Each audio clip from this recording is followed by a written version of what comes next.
What's up, folks? You're seeing correctly. This is Incinerate in the year 2024 using Archmage. With the new Archmage, with the new Incinerate, you are able to fuse them together, as Archmage no longer requires you to pay the cost of the skill to gain power. You can reduce the cost of the skill and still have a lot of power. That lets us use something like a channeling skill when combined with Archmage, as long as we reduce the mana cost down enough to not hinder ourselves. And by reducing the mana cost down enough, we also get to make use of our giant mana battery at all times for mind over matter. So it's a very nice combination of the two, and it is T17 viable, and it is Ubers viable. I've done all the Ubers on it except I would say Exarch is still very, very rough on it, because Exarch is Exarch. So if you don't die, it's easy. If you do die, it's a bit difficult to get back into the fray.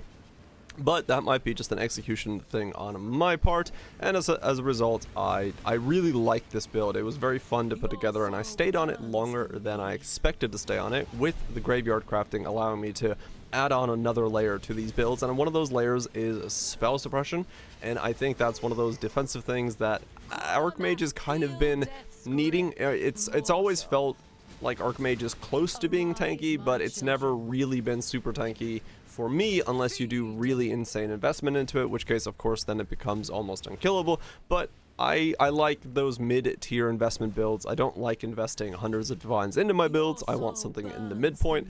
As a result, this league, this fits perfectly in that midpoint, and it was really fun to play, really defensive. And yeah, I just enjoyed the playstyle a whole lot. It felt good to go back to doing some channeling stuff with a lot of cast speed. Feels really good, and defensively, I like the build as well, because I could read Twitch chat and not really worry about much while I'm doing things and just kind of spraying blue fire everywhere. I feel like a weird battle tank that has a flamethrower strapped to it. It's an odd playstyle, but if you're into it, you're definitely gonna love this one. So let's go over how it all comes together. We are Incinerate of Venting. Incinerate of Venting is the new Incinerate, one of them, and it allows you to just hold the button down, and you don't have any release thing. You just do more damage as the charges up here stack to 14, like so. You just do more damage, and you just keep doing more damage until you hit 14, and that's your top, and that's what you're going to do. You're just going to spin around and do some damage. That then combined with Archmage means that you get the giant mana pool that you have boosted to the added lightning damage of the Incinerate of Venting, and thus you have to reduce its mana cost, otherwise you would be completely out of mana. Just simply taking out this inspiration, you'll see how quickly my mana pool goes down, because that's just what happens with channeling skills that channel this fast. So the idea was to take Incinerate, slap on Archmage, and reduce the mana cost as low as possible. We're grabbing ourselves some Righteous Decree, coming down here and getting Tireless. We're going down here and getting Dreamer. I was going to say Dreamweaver there for a second. No, we're not working on Flash websites in the year 2008. But with that, we are able to utilize our mana pool very, very well.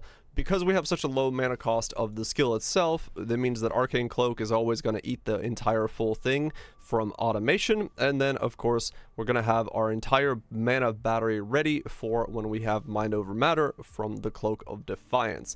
One of the things you got to keep in mind when you're doing a Mind Over Matter is, of course, your ES is not going to be effective against your mana, unless what you do is you get yourself a Corrupted Soul where you split the damage. So your ES pool takes half the damage, and then your life pool takes the other half, but that life pool also has Mind Over Matter protecting it. So you get very good use of all three pools all at once. Life pool, ES pool, and mana pool using Corrupted Soul, and that lets you go into Life Leech here, and then go up here for some energy shield leech as well. But the big thing being the instant leech. With instant leech on both your life and ES pools and a really fast regeneration of your mana pool, you pop up really quickly whenever you take damage, because you're channeling and casting so quickly. Those instant stacks are very rapid. It's a very, very good defensive style for the build, because you are kind of standing around tanking things, so popping yourself back up when you are taking that damage feels quite good. And because we have to travel all the way here for a Leech Mastery, because there's not one in this area for some reason, we travel over here and go ahead and grab ourselves Instincts, and travel down here and grab ourselves Reflexes, the Evasion Mastery, and Mage Bane, and that gets us Spell Suppression. Spell Suppression is a bit weird on this build because you're really close to the limit of how you can get it into the build. You'll notice I have 14 on my helmet and boots, I have 11 on my gloves, I've got this, I've got 1 tattoo, and then even my glorious vanity over here has a spell suppression node on it as well. So if I got a little bit more dex, which I can get from my rings, I could drop the spell suppression here, or maybe drop the spell suppression from the tattoo, and so on and so forth, and get myself to cap out a little bit easier, but for now I am right on the edge of that.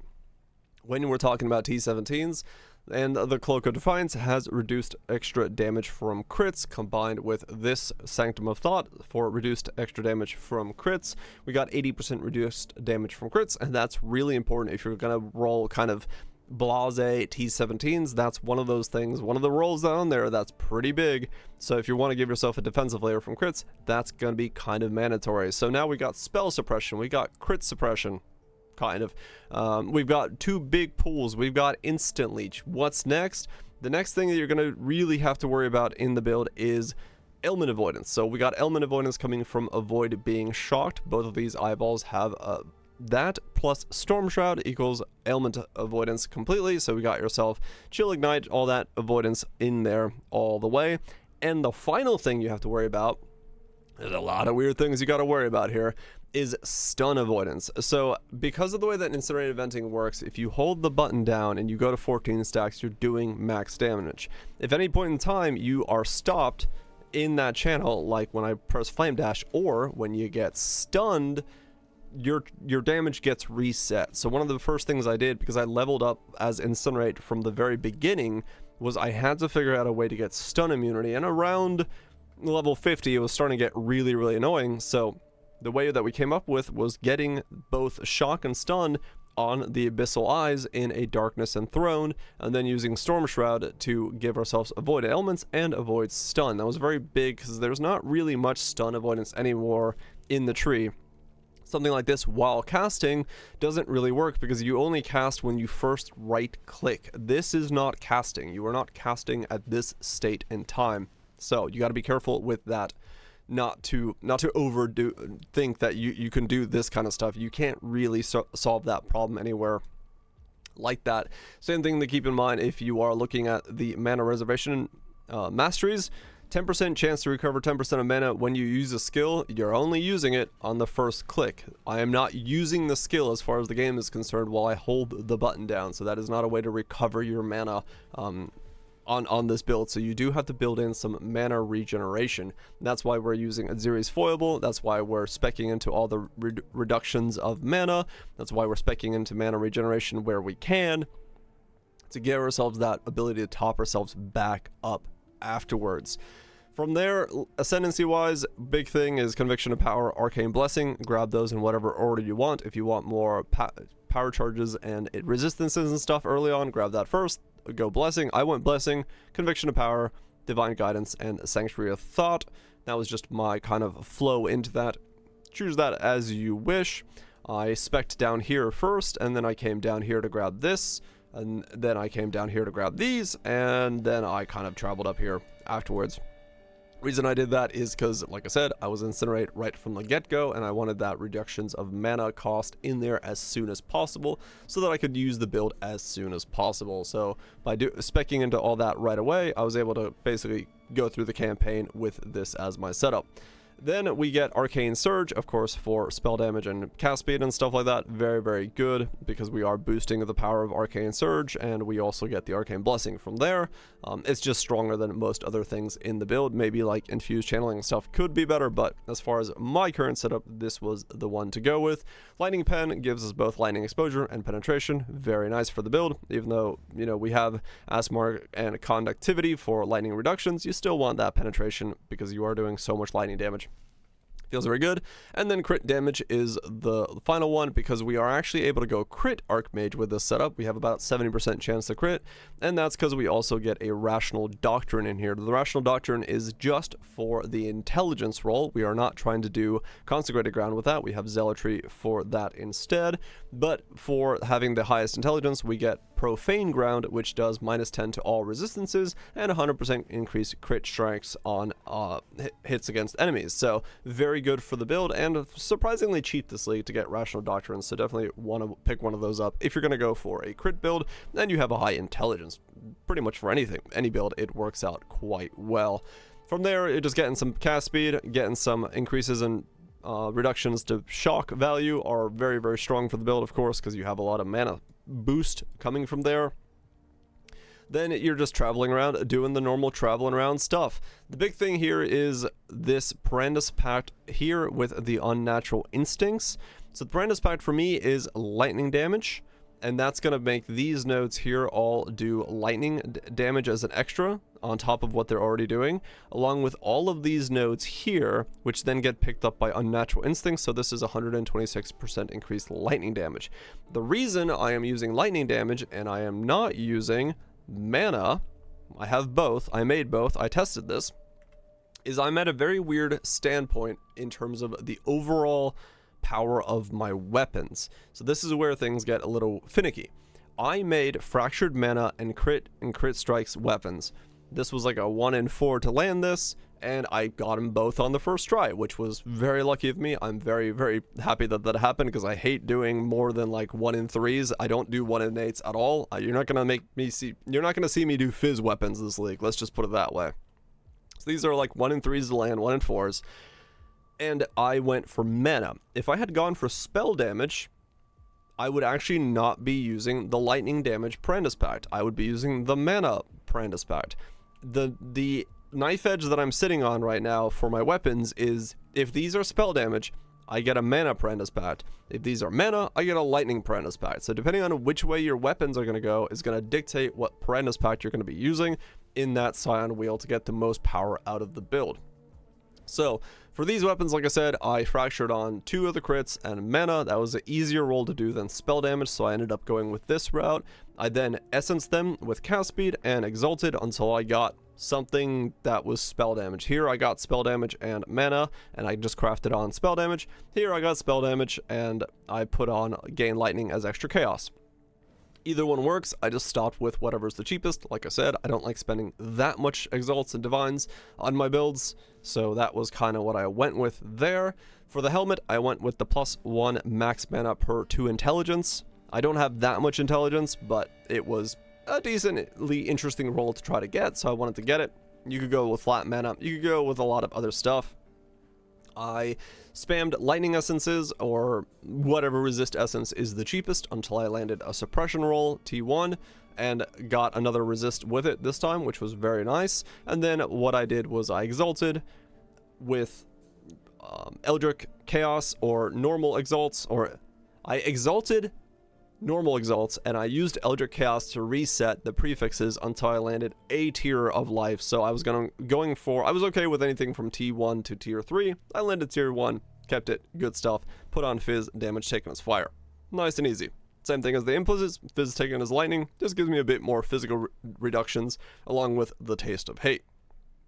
And then cast speed is just my upper bound there. I didn't really care about what that one rolled. For the boots, I did the same thing. I fractured on movement speed and 2 resistances, and then basically pressed the essence of mana on there and exalted until I landed a spell suppression. It was like 40 exalts or so, which is pretty cheap this league, given the cost of exalts is pretty down. Probably due to the Harbinger and nobody really using exalts that much. Essences and exalting is a very good way of crafting if you have a lot of fractures. Do recommend. And the same thing with the gloves. I just used fire resist essences because they were the cheapest until I landed a suppression, and in this case I landed a tier 2 suppression and a lightning resist, and I figured I could make that work because that was a big enough resist roll. So I figured, let's go with that, let's keep that going. And then I just did the same thing, Eldritch Chaos, until I landed a life roll, here a T5. I said whatever, good enough, slapped on some leech, called it a day. When it comes to the fine points of my resistances, you'll see that my resistances are pretty close, but they're a little bit weird, especially my fire. I have 13 of my fire resist coming from this Glorious Vanity. That's also providing my spell suppression. So this is carrying 2 of my nodes. If you're wondering why don't yours fit correctly, that's because 2 of my nodes are coming from here. alongside this increased mana from the Ritual of Memory that's on my Corrupted Soul. So if you're looking to fix up some things, looking to fix up your resistances, the Glorious Vanity might just have a couple nodes that you're looking for. Definitely look into those and see if those match what you need. From there, the ring is about as basic as you can get. It's got Chaos Resist, Life, Mana, Chaos Resist, Dex, and a Min Frenzy.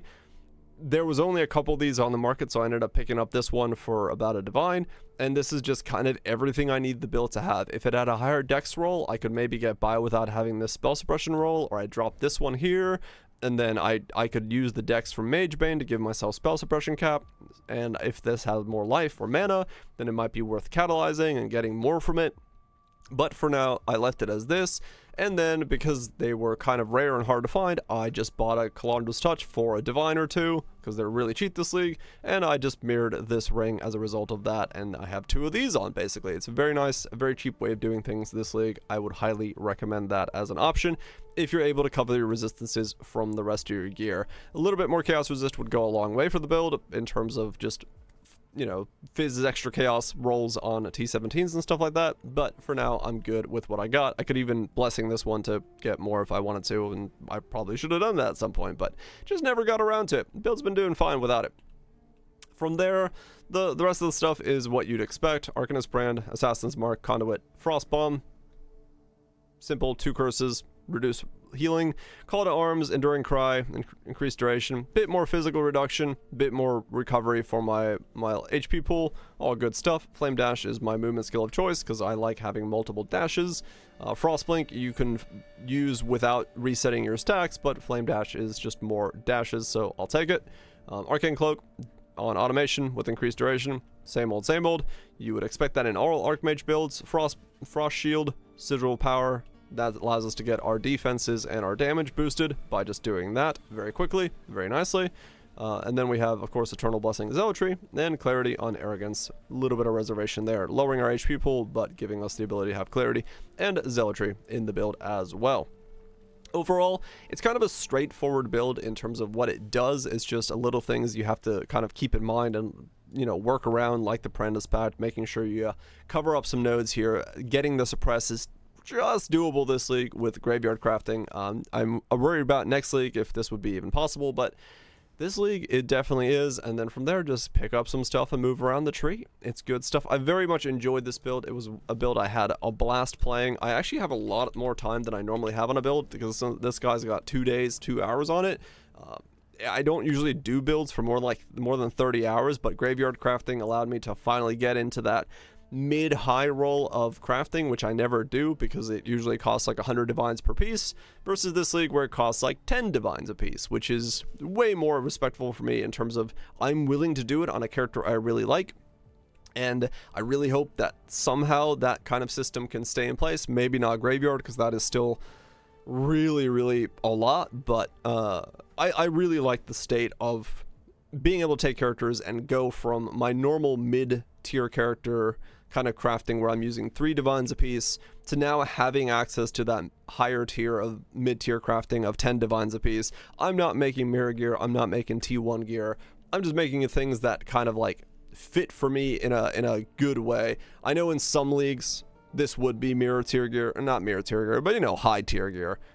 But for me, this is it's that nice next step that I can take into a build and really min-max it to the degree that I like doing, which is, you know, like I said, 40 to 50 divines a build. We're in a good spot. Anyway, hopefully that answers all your questions. If it doesn't, do leave them in the comments down below. I'm more than happy to answer them, or just ask them on Twitch. I should be live every day from 8 p.m. to 3 a.m. Eastern Standard Time, unless my internet is being really crap, which it has been for the last couple days, so I'm making videos instead right now. Hopefully that gets fixed soon. Anyway, enough words about me. I'm gonna call this a video done. If you have any questions, leave them in the comments below. See you in the next one. Peace.